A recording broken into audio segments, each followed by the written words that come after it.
उसके फादर ने अपनी फैमिली का कभी भी ख्याल नहीं रखा, उनको हमेशा अकेला छोड़ दिया अपने काम की वजह से। पर अब वो भी अपने फादर की हालत को देखकर उनसे माफी मांगता है और दोनों के दरमियान में सब कुछ ठीक हो जाता है। पर्सी आर्मी से रिटायरमेंट लेकर कंट्री साइड पर अपनी फैमिली के साथ रहने लगा था। पर्सी की इस बात ने कि एक गोल्ड का सिटी है, हर जगह पर्सी की ये बात फेमस हो गई थी और अमेरिका के लोग तो खास तौर पर अपनी आर्मी और एयरक्राफ्ट लेकर वहाँ पर पहुँच भी गए थे। अब दोबारा से एक और कंपनी पर्सी को ये ऑफर करती है, वो पर्सी को यही मिशन देती है और ज्योग्राफी सोसाइटी के लोग भी अब पर्सी के साथ थे। बाद में पर्सी को पता चलता है कि उस कंपनी को उसके बेटे ने ही इन्फॉर्म किया था। पर्सी अपने बेटे से जब मिलने जाता है तो वहाँ पर उसको वो एक कबीले का दिया हुआ नेकलेस देता है। पर्सी का बेटा ये डिसाइड करता है कि इस बार वो अपने फादर को अकेला जाने नहीं देगा, वो भी अपने फादर के साथ जाने का डिसाइड कर लेता है।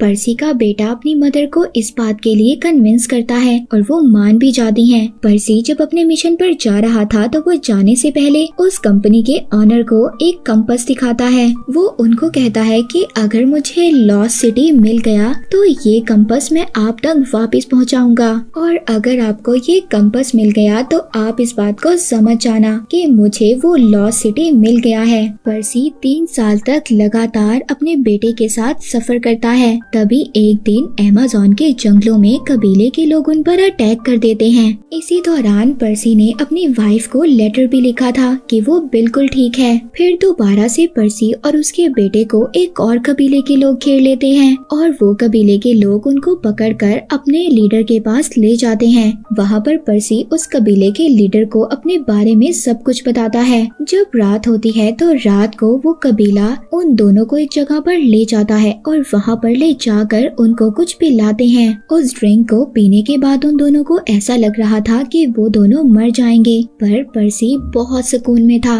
वो अपने बेटे से ये कह रहा था कि यहाँ तक पहुँचना भी बहुत बड़ी बात है। कबीले के लोग उन दोनों को बेहोश कर अपने कंधे पर उठाकर कहीं पर ले जाते हैं। इसी तरह पर्सी और उसके बेटे को गायब हुए बहुत साल गुजर गए थे। दूसरी तरफ हम पर्सी की वाइफ को देखते हैं जो बहुत ज्यादा परेशान थी। वो उसी कंपनी के ऑनर के पास जाती है जिन्होंने पर्सी और उसके बेटे को वहाँ पर भेजा था। पर्सी की वाइफ उससे कहती है कि वो उनको ढूंढने की तलाश जारी रखें। उसकी वाइफ उस ऑनर को कहती है कि पर्सी और मेरा बेटा जिंदा है और मुझे ऐसा लगता है कि वो कबीले के लोगों के साथ रह रहे हैं। पर्सी की वाइफ उस ऑनर को वही कंपास दिखाती है जो पर्सी ने भिजवाई थी, जो जाने से पहले पर्सी ने खुद इस ऑनर को दिखाई थी। और पर्सी ने कहा था कि ये कंपास मैं आपको तब वापस भेजूंगा जब मुझे लॉस्ट सिटी ऑफ जिम मिल जाएगा। वो कंपास देखकर वो ऑनर दोबारा से पर्सी को ढूंढने की तलाश जारी कर देते हैं, पर पर्सी और उसके बेटे का कुछ भी पता नहीं चलता और ये बात एक मिस्ट्री बनकर रह गई थी। जैसे उस गाइड ने पर्सी को बताया था, जो भी उस सिटी तक पहुंचा नहीं पता कि वो कहाँ पर गया,